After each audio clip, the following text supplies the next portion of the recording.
So we try to teach skills, in decision making. It's about the decision making.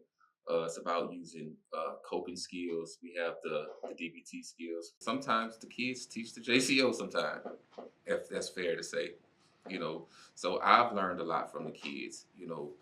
Where they come from and the environment and why they think the way they think. Sometimes, I know I talked to a kid, and he was talking about his crime, and I was like, well, why? I think so. His crime was rob the pizza man. So I was like, well, why you rob the pizza man? You know, so he said, well, I just had to make it. I had to make a decision. My mom was at work. I got tired of my sister crying about being hungry, and the pizza was already done. He didn't have to cook it. It was there.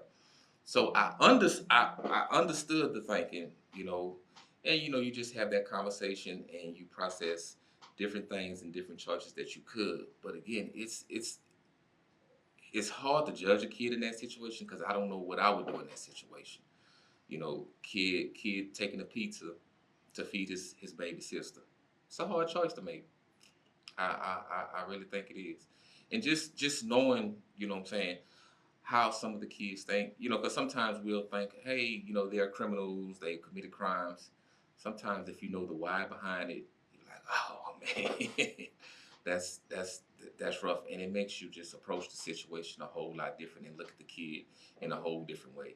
Like this is actually a good kid. Now it's a poor choice. I get the why behind it, but it was a poor choice. But let's look at different avenues that we can go. You know what I'm saying?